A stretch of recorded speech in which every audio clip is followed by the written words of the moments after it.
ಹೇ ಪರಮಾತ್ಮ, ಈ ಸುಂದರವಾದ ಮನುಷ್ಯ ಜನ್ಮವನ್ನು ನಮಗೆ ಕೊಟ್ಟಿರಿ. ಈ ಮನುಷ್ಯ ಜನ್ಮ ಬಂದ ಮೇಲೆ ಈ ಮನುಷ್ಯ ಜನ್ಮದಲ್ಲಿ ನಾವು ಪುಣ್ಯ ಸಂಪಾದನೆ ಮಾಡಬೇಕು. ಹೇಗೆ? ಕಾಯ ವಾಚ ಮನಸ ತ್ರಿಕರಣದವು. ತ್ರಿಕರಣದ ಸಾಧನ ಅಂತ ಪರಮಾತ್ಮನ ಸಾಕ್ಷಾತ್ಕಾರ ಮಾಡಿಕೊಂಡ ಮುಕ್ತರಾಗಲಿಕ್ಕೂ ಸಾಧನ, ಮಾಡಬಾರದಂಥ ಹೇಯವಾದ ಕರ್ಮಗಳನ್ನು ಮಾಡಿ ನರಕಕ್ಕೆ ಹೋಗಕ್ಕೂ ಸಾಧನ. ಕರ್ಮಗಳು ಕಾಯ ವಾಚ ಮನಸ ಈ ಮೂರು ಸಾಧನಗಳ ಮೂಲಕವಾಗಿ ನಾವು ಶ್ರೇಷ್ಠವಾದ ಪುಣ್ಯವನ್ನು ಸಂಪಾದನೆ ಮಾಡಿ ಶಾಶ್ವತವಾದ ಸುಖವನ್ನು ಪಡ್ಕೊಳ್ಬೇಕು.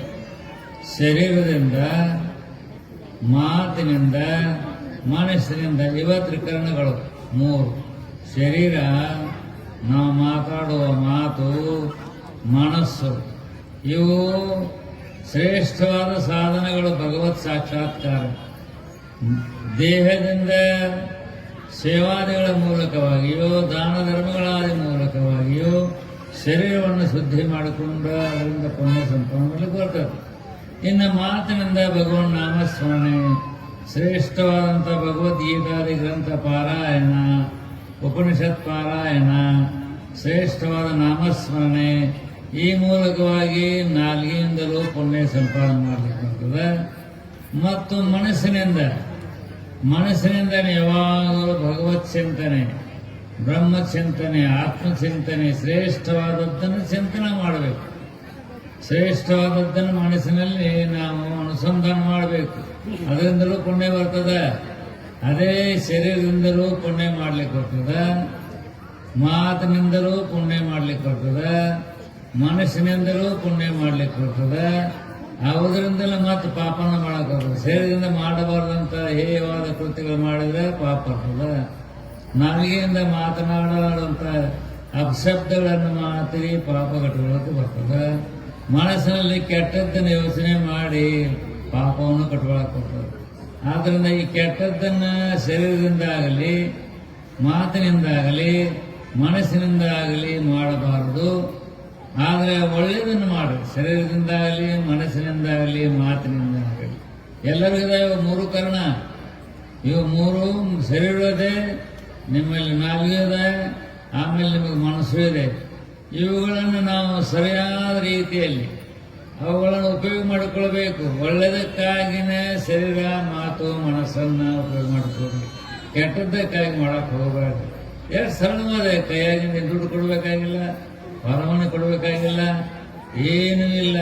ಕುಂತಲ್ಲೇ ನೀವು ನಿತ್ತಲ್ಲೇ ನಿಮ್ಮ ಹೊಲದಾಗ ಭೂಮಿ ಕೆಲಸ ಮಾಡುವ ಅಥವಾ ಕುಂತ್ಕೊಂಡಾಗ ಒಳ್ಳೆಯದನ್ನ ಮಾಡ್ರಿ. ಶರೀರದಿಂದ ಮಾಡ್ರಿ, ಮಾತಿನಿಂದ ಮಾಡ್ರಿ, ಮನಸ್ಸಿನಿಂದ ಮಾಡಿ ಪುಣ್ಯ ಕಟ್ಕೊಳ್ರಿ. ಅದರಿಂದ ಮುಂದೆ ಶ್ರೇಷ್ಠವಾದ ಜನ ಬರ್ತಾವ. ಈ ಶರೀರದಿಂದ, ಮಾತಿನಿಂದ, ಮನಸ್ಸಿನಿಂದ ನಾವು ಪುಣ್ಯ ಮಾಡಿದ್ರೆ ಮುಂದಿನ ಜನ್ಮಗಳು ಶ್ರೇಷ್ಠವಾಗಿರ್ತಾವ. ಶ್ರೇಷ್ಠವಾದಂಥ ಜನ್ಮಗಳು ತೇ ಪುಣ್ಯಮಾಸಾಧ್ಯ ಸುರೇಂದ್ರ ಲೋಕಂ ಅಷ್ಟಂತಿ ದಿವ್ಯಾನ್ ದ್ವಿದೇವ ಭಗವಾನ್. ಶ್ರುತಿ ಹೇಳ್ತದೆ, ಭಗವದ್ಗೀತೆ ಭಗವಂತ ಹೇಳ್ತಾನೆ, ಯಾರು ಪುಣ್ಯ ಕಾರ್ಯಗಳನ್ನು ಮಾಡಿದ್ದಾರೋ ದೇಹದಿಂದ, ಮಾತಿನಿಂದ, ಮನಸ್ಸಿನಿಂದ, ಅವರು ಸ್ವರ್ಗಲೋಕವನ್ನ, ದೇವಲೋಕ, ಬ್ರಹ್ಮಲೋಕ ಅದನ್ನು ಪಡ್ಕೋತಾರ. ನಮ್ಮಲ್ಲಿ ಶ್ರೇಷ್ಠವಾದ ಪುಣ್ಯ ಹೆಚ್ಚಾಗಿತ್ತಂದ್ರೆ ದೇವತೆಗಳು ನಿಮ್ಮ ಅಂತ್ಯಕಾಲದಲ್ಲಿ ಸಾಯಬೇಕಲ್ಲೆಲ್ಲರೂ, ಪ್ರಾಣ ಹೋಗಬೇಕಲ್ಲೆಲ್ಲರದು. ಅಂತ್ಯಕಾಲದಲ್ಲಿ ಪುಣ್ಯ ಬಹಳ ಮಾಡಿದ್ರೆ ಅಂದರೆ ಶರೀರದಿಂದ, ಮಾತಿನಿಂದ, ಮನಸ್ಸಿನಿಂದ ಒಳ್ಳೆಯದನ್ನ ಮಾಡಿ ಪುಣ್ಯ ಸಂಪಾದನೆ ಮಾಡಿದಂಥ ಪುಣ್ಯಾತ್ಮರಿದ್ರೆ ಅಂತ್ಯಕಾಲದಲ್ಲಿ ದೇವತೆಗಳು ನಿಮ್ಮ ಪ್ರಾಣ ತಗೋತಾರೆ. ನಮ್ಮ ಪ್ರಾಣ ತಗೊಂಡು ಹೋಗ್ಬೇಕಲ್ಲ, ಶರೀರ ಬೀಳ್ತದ, ಶರೀರ ಬಿದ್ದಾಗ ಪ್ರಾಣ ಹೋಗ್ತದ. ಆ ಪ್ರಾಣ ತಗೊಂಡು ಹೋಗಾಕ ದೇವತೆಗಳು ಬರ್ತಾರಂತ ನಿಮ್ಮಲ್ಲಿ. ನಿಮಗೆ ಕಾಣೋಂಗಿಲ್ಲ, ಅವರು ಸೂಕ್ಷ್ಮ ಶರೀರಗಳು.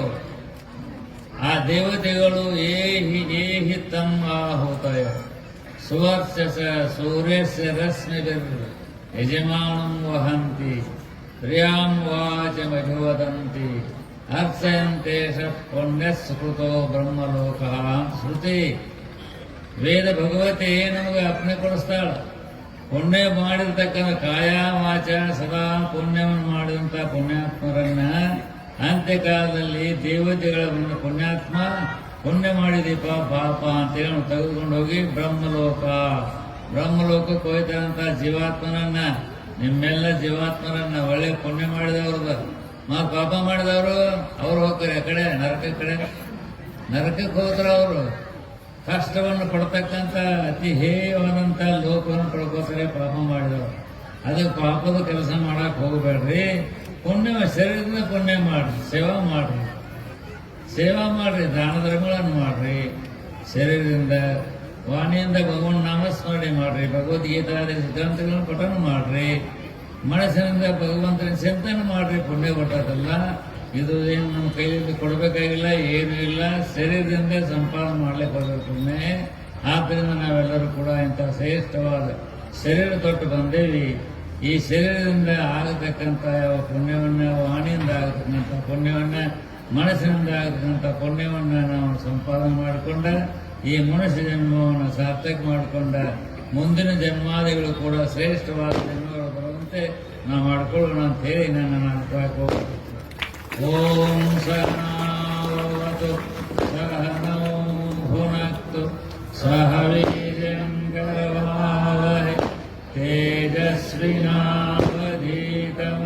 ಮಾ ದ್ವಿಷಾವಹೈ.